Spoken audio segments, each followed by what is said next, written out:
No tengo ni idea de cómo voy a hacer este vídeo, porque agarrarse que viene curva. Vamos.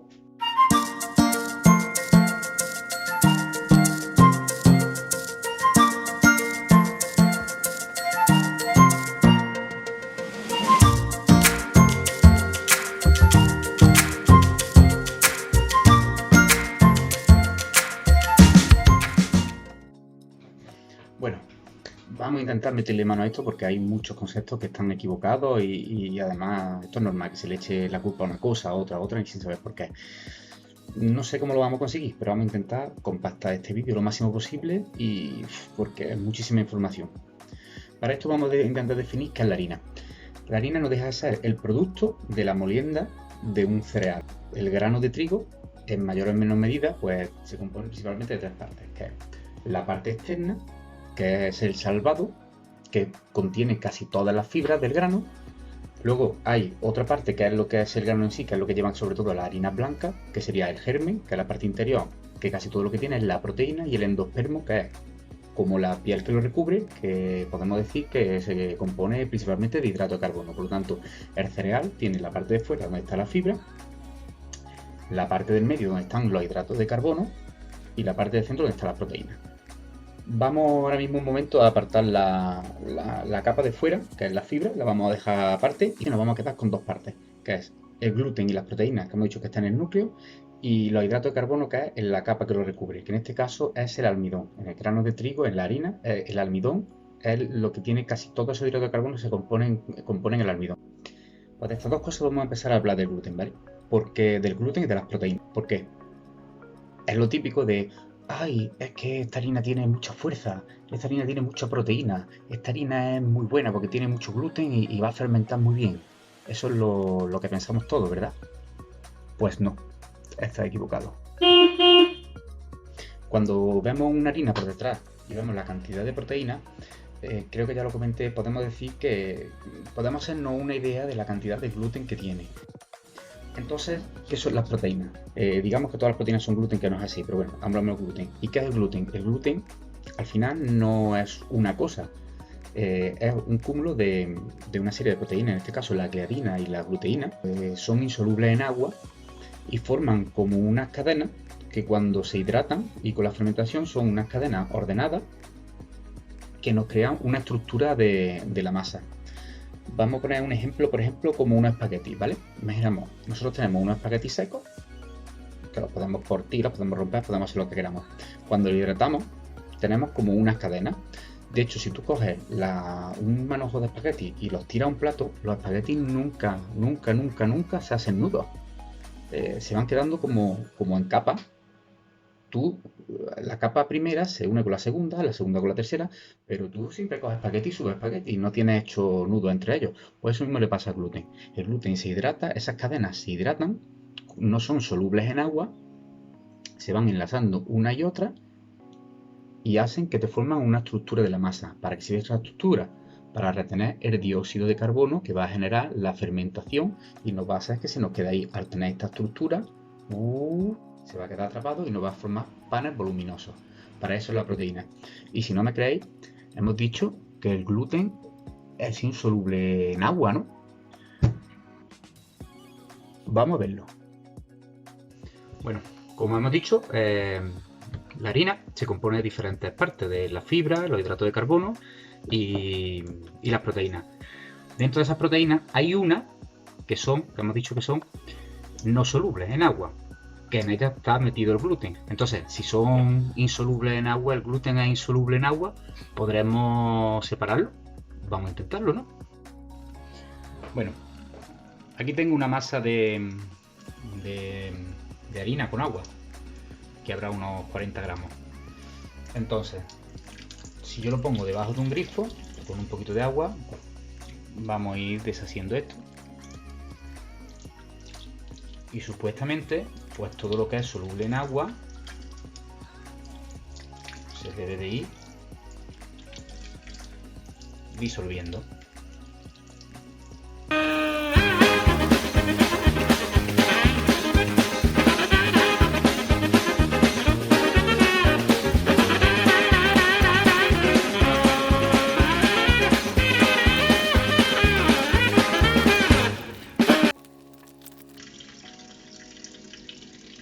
Veis que está el agua blanca. Todo esto es lo que estamos deshaciendo y eliminando con el agua. Seguimos.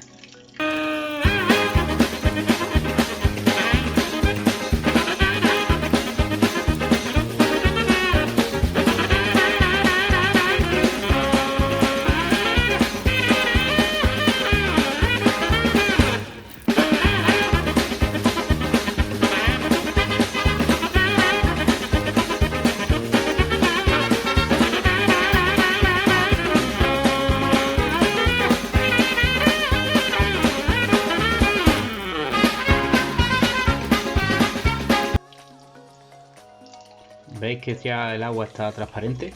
Seguramente si sigo un poco más podría sacar algo más. Pero bueno, yo creo que ya es suficiente. Mirad lo que ha quedado. Ya no se disuelve en agua. ¿Lo veis? Esto no lo puedo tirar ni por el desagüe ni nada. Esto es, una goma. De hecho, si lo machaco y lo aprieto mucho, le hago presión.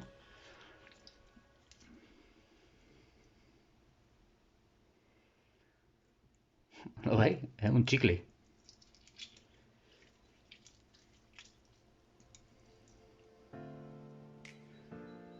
Pues aquí lo tenéis, el gluten.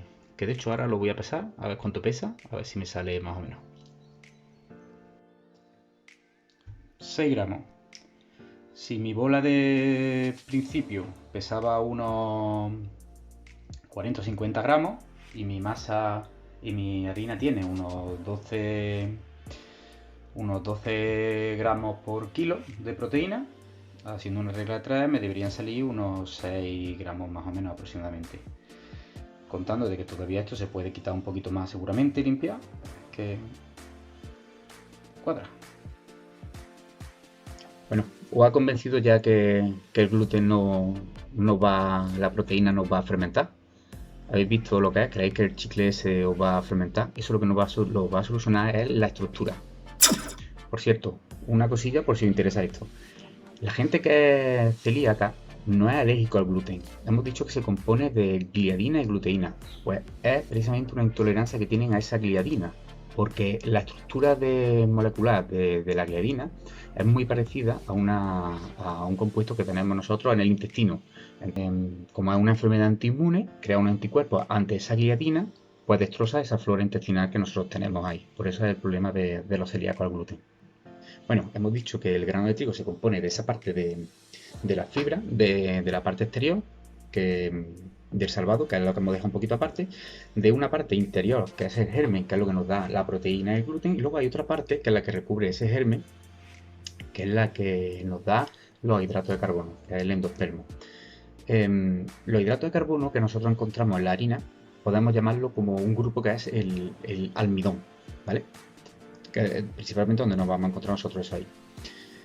Vamos a entrar un poquito en materia. Esta parte es más complicada, no sé yo cómo, porque quiero explicar algunas cosas, no sé cómo hacerlo fácil, pero bueno, vamos a intentarlo. Los hidratos de carbono en realidad son muy importantes. De hecho, fijaros si son tan importantes que el 50% de nuestra dieta se recomienda que tiene que ser hidrato de carbono. ¿Por qué? Los hidratos de carbono o carbohidratos o glúcidos. ¡Callaos, hipoglúcidos! Se le conocen por muchísimos nombres. Es lo que nos proporciona a los animales y demás la energía. Los hidratos de carbono, hay dos grandes bloques, se puede resumir, como azúcares complejos y azúcares simples. Los azúcares simples, ¿qué es lo que son? Bueno, los azúcares simples son unos compuestos moleculares, que en este caso los más comunes son los monosacáridos de 1 y los disacáridos de 2, que son compuestos muy rápidamente asimilables por el organismo. Los monosacáridos, ¿cuáles son los más importantes? Los de un sacárido, que es glucosa, fructosa. Los disacáridos es la unión de dos monosacáridos. Los más importantes es la sacarosa, que es una glucosa y una fructosa, la maltosa, que son dos moléculas de glucosa.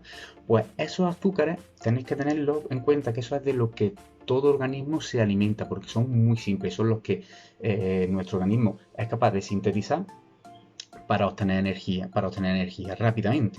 Luego tenemos los azúcares complejos, o llamados polisacáridos, que son los que juntan muchas moléculas de monosacáridos, disacáridos, muchos azúcares simples para formar estructuras mucho mayores que nuestro organismo tarda mucho más en digerir. O sea, tiene que realizar un proceso para descomposición de esos polisacáridos para convertirlo en otros mucho más sencillos, como los monosacáridos o los disacáridos, que nuestro organismo es capaz de sintetizar. ¿Qué alimentos tienen estos polisacáridos? Todos los alimentos que tienen un alto contenido en hidratos de carbono.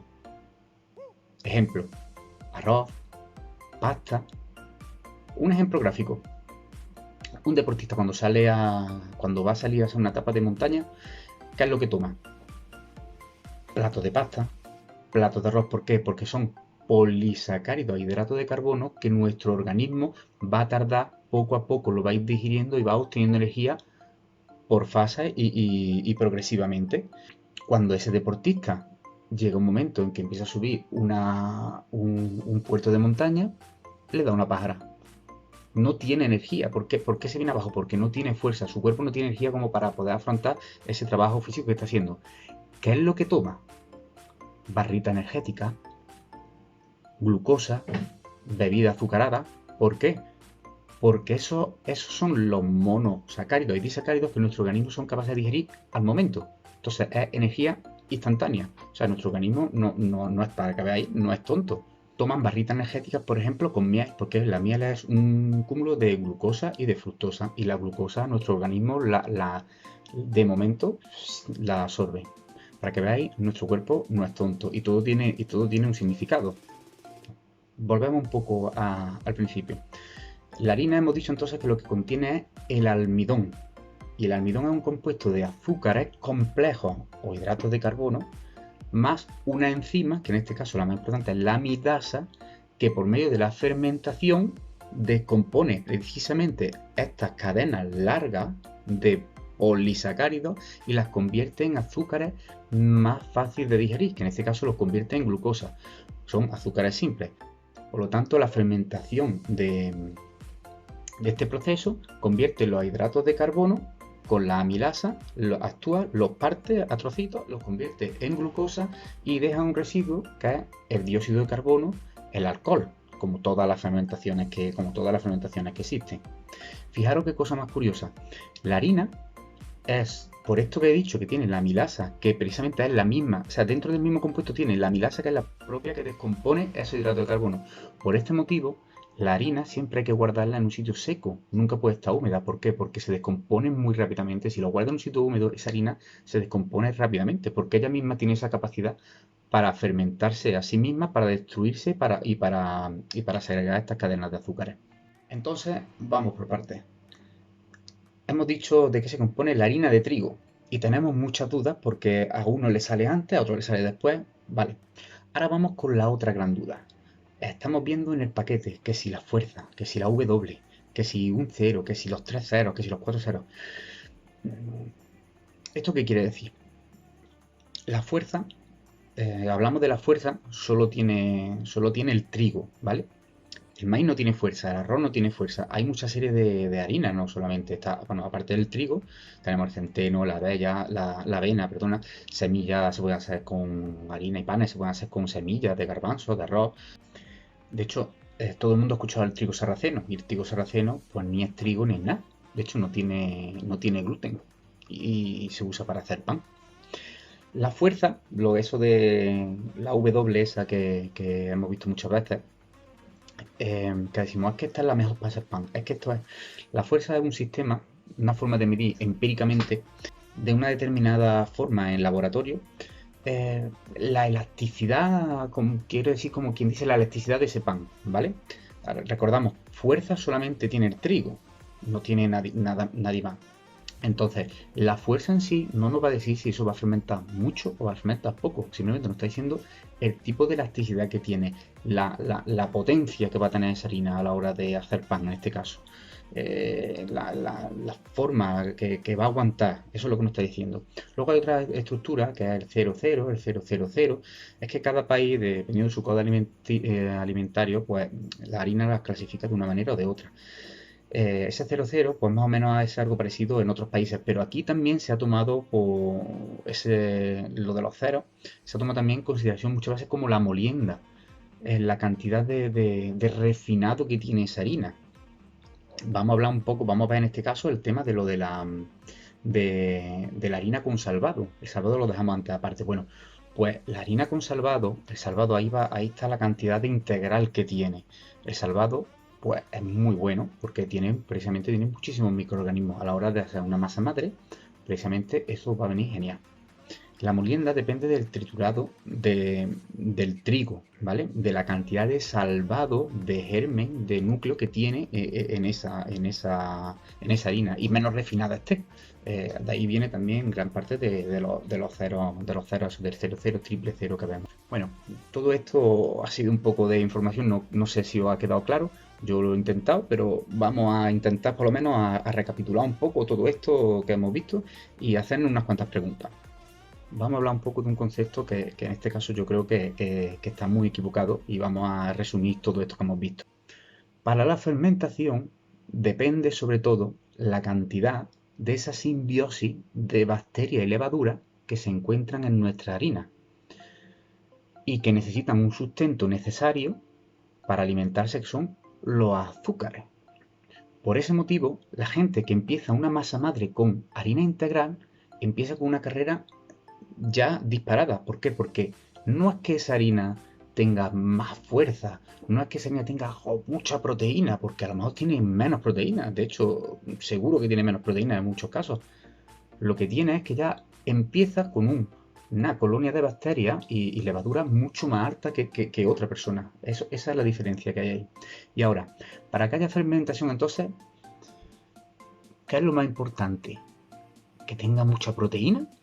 Como hemos dicho, hay mucha gente que dice, no, con harina de fuerza, que tenga proteína, con W, 500, 520. O que la carga microbiana esta que hemos hablado y los azúcares estén en una proporción exacta. Resulta que la harina que había utilizado, hemos puesto endemoniada, que si esa es la más mala del mundo, que si esa es la peor, que si la otra es la mejor, pues os pedí que me dierais los valores nutricionales que tiene cada uno. Y qué casualidad que esa harina de fuerza de Luis, que tiene mucha proteína, es que la tuya es de fuerza, es que la tuya es mejor. Es que por eso te ha ido como un tiro. Resulta que viendo lo que tiene, pues hay gente que tiene más proteína que la suya y no la ha crecido tanto. Pero en cambio, una cosa que me ha llamado la atención es que esa harina precisamente dice, no sé cuánto de hidrato de carbono, pero de azúcares un 5%, cuando todas las harinas de todo el mundo tienen entre un 0,8 y un 1,2. A ver si es que esa harina da igual que tenga proteína, da igual que tenga fuerza, y lo que la está chutando es que tiene muchos azúcares, que hemos dicho que hace falta para que exista una fermentación. Muchos bichitos y muchos azúcares, mucho hidrato de carbono. Vamos a probarlo. Bueno, pues vamos a intentar hacer una prueba. Aquí tenemos una masa madre, que la he puesto yo un poquito más agua ahora para mezclarla. Y tenemos dos harinas. Una con 0,8 gramos de azúcares y otra que tiene azúcares 2 gramos. Me hubiera gustado hacerla con la de Mercadona de fuerza que tiene los 5 gramos, entonces hubiéramos visto la diferencia. Pero bueno, vamos a hacer la prueba. Vamos a hacer dos bolitas con la misma cantidad de masa madre y de una con esta de 0,8 y esta con 2. Y vamos a ver qué pasa. Misma cantidad de la masa madre, 0,8 y 2 gramos de azúcar. Volcamos, movemos y hacemos la pelotita. Y lo mismo con esta.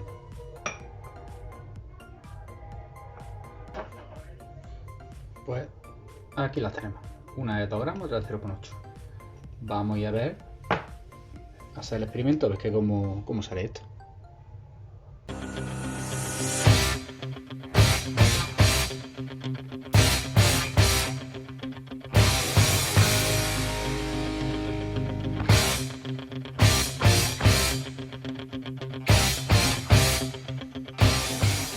ha sido el experimento más fiable que se puede hacer, porque tampoco tenía esa harina de 5 gramos, pero yo creo que con esa diferencia, pues, hemos podido demostrar alguna cosa, ¿no? Lo que realmente quiere la fermentación, ¿qué es lo que es? Comida, 2 bichitos y tener el medio, que el medio es humedad y temperatura. Con esto, lo que quiero intentar haceros ver que no es la proteína. La proteína es muy buena, pero la proteína nos sirve para retener a la hora de estructurar pan.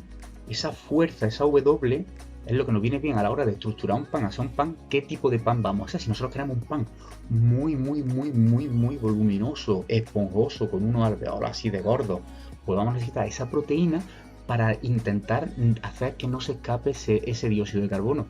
Luego, la gente que había empezado con integral, también, es que la tuya tiene integral, es que la tuya tiene mucha proteína. ¿Proteína?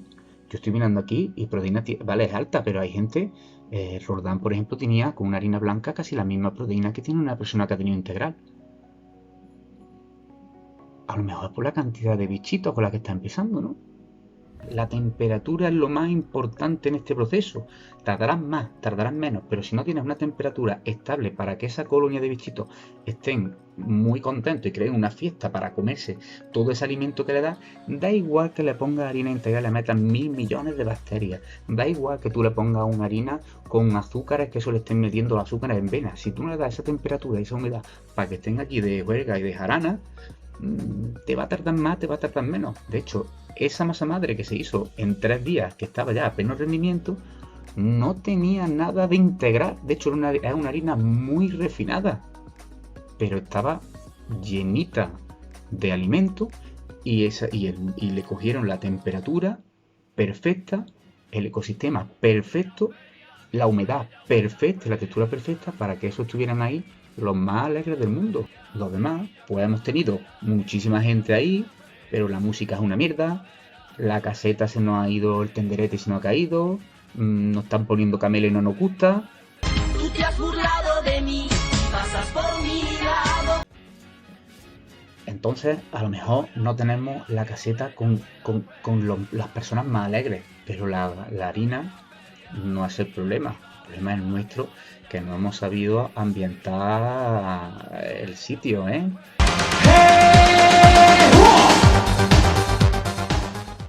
Y ahora viene la gran pregunta. ¿Qué harina cojo? Harina de fuerza, harina integral, harina con W, WX, XX, EQW, HI, JK, la de 4 ceros.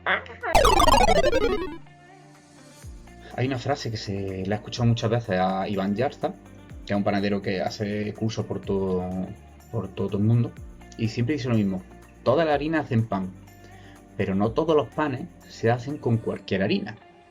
Pues la harina, para hacer pan, ¿de qué depende? Depende del pan que queramos hacer. ¿Es mejor la de fuerza para hacer pan? No. ¿Qué harina vamos a necesitar? Pues depende del pan o lo que queramos hacer. ¿Qué es mejor, integral o blanca? Si queremos panes chatos, que estén más prietos, que estén con más masa, pues así se nos va a quedar una harina con más integral. Si por lo tanto lo que queremos es una miga blanca, alveolada, que eso parezca algodón, que parezca, pues vamos a necesitar panes que tengan muchísima más harina refinada que integral. E incluso la fuerza va a depender ahí, porque el pan con fuerza nos van a dar panes más correosos, no más correosos, sino más elásticos, más así. El pan ese que parece algodón, pues necesitamos harina más floja, no con tanta fuerza. También tenéis que tener en cuenta una cosa: la fuerza del pan en sí también es un poco a nivel de cada panadero. Lo que en Galicia consideran ellos que es harina de fuerza, porque ellos hacen panes muy compactos y demás, pues aquí es otra cosa totalmente diferente, que aquí comemos teleras de pan candeal, que al final es un pan blanco y es un algodón, que eso se deshace, es pan que no tiene aire. ¿Entendéis un poco en esto? Entonces, con esto lo que quiero decir es que lo bonito de hacer pan al final es esto, que donde hay que llegar es que intentando, sobre todo al principio, hacer siempre el mismo pan para saber qué es lo que nos equivocamos, hacer la mezcla de harina que nosotros queremos conseguir. Cuando nosotros sepamos hacer un pan, diremos, ¿cuál le voy a poner un 20% de integral? O voy a poner un 20% de integral y un 80% de harina de fuerza. O un 20% de integral, harina de fuerza. Y resulta que me ha traído mi amigo este trigo de este camú y le voy a echar un poco. Y al final, eso es lo bonito de hacer pan, es la mezcla de la harina. Y obtener esos resultados dependiendo lo que más nos guste o menos nos guste. Y siempre con el, sobre todo al principio con el mismo pan. Para saber qué es lo que nos estamos equivocando, cómo afecta de una manera o cómo afecta de otra. Por último, vamos a hablar un poquillo de las fermentaciones. Acordarse una cosa, la masa madre ya es pan. Nuestra harina fermentada, si eso lo metiéramos en el horno, haríamos pan. Lo que pasa es que sería un pan muy ácido. El hecho de estar haciendo masa madre lo que nos va a conferir es una serie de sabores en una fermentación que nos va a dar en ese pan que no nos lo va a dar la levadura. Por eso el pan con masa madre es muy particular, es muy peculiar y sobre todo cuando te acostumbras a un sabor que ya a otro pan te parece, muchas veces te parece, ay, le falta algo. ¿Por qué son importantes las fermentaciones? La fermentación al final lo que nos va a crear precisamente son esos sabores, esa estructura, esa forma de que se genere el dióxido de carbono, esos matices que no los tiene un pan industrial, que un pan industrial al final lo que tiene es una fermentación rapidísima con unos impulsores, vitaminas, donde oxidan la miga, sale la miga esa blanca nuclear, que tú coges ese pan y lo tiras al aire y como le ponga un poquito de helio se te escapa y se te vuela porque es que no pesa, no pesa. Esos panes son más indigestos, entonces con la masa madre precisamente lo que nosotros vamos a conseguir es esto, es una larga fermentación, importante, largas fermentaciones, no cortas, porque son bichitos que tienen que activarse y nos van a dar ese saborcillo. Son largas fermentaciones que van a hacer que nuestros panes sean mucho más digeribles, tengan un sabor muy especial y sobre todo que se conserven durante mucho más tiempo. Un pan con masa madre, tú puedes dejarlo en lo harto de una encimera y te puede durar días. Tú la baguette de la tienda de abajo de tu casa, la compras por la mañana, te la estás comiendo caliente y la dejas lo harto en la encimera y cuando vienes por la tarde eso ya podrías coger y pegarle a uno en la cabeza que después te la haces un chichón. Por lo tanto nuestra masa madre nos va a dar sabor, textura y vida en el tiempo.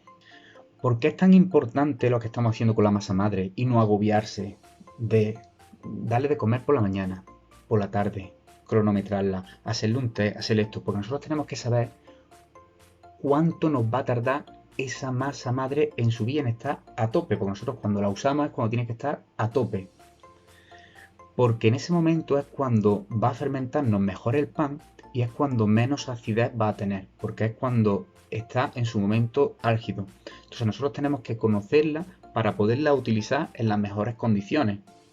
Luego tenemos que saber cuánto tarda en fermentar nuestro pan, porque una larga fermentación, si nos pasamos de fermentación, es contraproducente. El pan, si nosotros creemos que por fermentar mucho es mejor, no, si fermenta mucho, ese pan llega un momento en que ya no es capaz de, ese gluten no es capaz de retener dióxido de carbono y se nos viene abajo, salen panes duros. Por eso la fermentación es muy importante, conocer nuestra masa madre y el tiempo que tarda en fermentarnos. Bueno, ya terminando con esto, lo que quiero decir es que no os agobiéis con las masas madres. Si estáis muy atosigados, tiradlas, cambiad de harina. Muchas veces es más el factor psicológico que otra cosa. Pero que sepáis que no por vuestra harina, por ser de una manera o por ser de otra, no va a fermentar. Todas las harinas van a fermentar.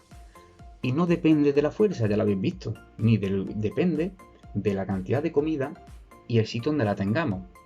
Vamos a poner un ejemplo gráfico. Vamos a correr una carrera de 100 metros lisos, ¿vale? Es la primera vez que a todo el mundo la vamos a correr. No sabemos cuánto vamos a tardar. Lo mismo hay uno que es capaz de ser como Usain Bolt y tarda 9 segundos. Y yo si me pongo a correr los 100 metros lisos ahora mismo, seguramente que tarde una hora y porque me haya caído en mitad del camino, ¿vale? Todo el mundo empezamos en la misma línea de salida. Pero los cabrones que llevan la harina integral, eso lo han adelantado 10 metros más. ¡Qué cabrones, eh! Pero bueno, todos vamos a arrancar con el mismo pistoletazo. Dentro de todos nosotros, no todo el mundo tenemos la misma zapatilla. Resulta que unos van a llevar los últimos modelos de Animals Wise for Wise, que cuando da el primer paso resulta que solo el pie se te levanta para el siguiente zancada, y hay otros que le vamos a poner unas pesas de 4 o 5 kilos en cada tobillo. De por sí, todos antes de salir hemos comido. Uno han comido más, otro han comido menos, uno han comido más pasta, otro han comido menos pasta. Pero resulta que hay uno que el cabrón lleva comiendo hidrato de carbono, pues pasta 3 días antes. Y antes de salir resulta que se ha tomado 4 batidos de glucosa. Y está el tío que se va a salir. Cuando da el pistoletazo de salida, todos arrancamos a la misma vez. El cabrón que de la harina integral que iba 10 metros por delante, resulta que lo tenía todo, era todo beneficio. Pero el que iba por detrás, que no tenía nada, resulta que nada más que por la alimentación que tiene, el tío salió con una fuerza que te caga. Luego resulta que hay unos que tienen unas zapatillas mejores y otros peores. Si nosotros hemos tenido nuestra masa, ahora frío, ahora calor, ahora me la subo arriba, ahora me la bajo abajo, ahora la meto en el horno, le pongo la bombilla se pone a 40 grados, ahora la apago el horno y lo dejo sin horno, ahora me la llevo a otro sitio. Esa harina va a tener las 2 piedras enganchadas a los tobillos. Da igual que le des la glucosa, da igual que lo pongas como si lo pones en el metro 90 antes de los 100 metros, que no va a llegar, pero va a llegar arrastrándose. En cambio, el que le han dado las mejores zapatillas, por lo tanto, el que le han puesto a la temperatura en un sitio y siempre está a la misma temperatura, con perfectamente de agua, tapado el bote y cerrado. Ese tiene las mejores zapatillas. El que se ha alimentado de glucosa, eso influye mucho también. Ese va a correr con mucha más fuerza. Y si encima le adelanta 10 metros, en este caso integral, pues gana la carrera. Al final de la meta todos vamos a llegar, todas las harinas fermentan. Pero dependiendo cómo nosotros actuemos, sobre todo, es lo que más va a depender de llegar antes o después. Lo otro son ayudas. Harina integral nos adelantan 10 metros. ¿Que le chutamos de azúcar y demás? Por supuesto va a salir corriendo mucho más rápido. Pero si nosotros no le ponemos las zapatillas buenas, va a tropezar, se va a caer 2 o 3 veces por el camino. Y eso es lo que nos está pasando. Por lo tanto, el tipo de harina influye. Pero habéis visto que no es lo definitivo. Entonces, si sois capaces de acomodarla, darle su temperatura, taparla con su trapito, que siempre tenga comida, da igual que sea más fea, que sea más bonita, que tenga más integral, que tenga menos integral, que tenga más azúcares, menos, porque al final vosotros vais a ser los que vais a ser capaces de sacar a ese hijo adelante. Y al final os enamoraréis de vuestra primera masa madre, porque madre no es más que una.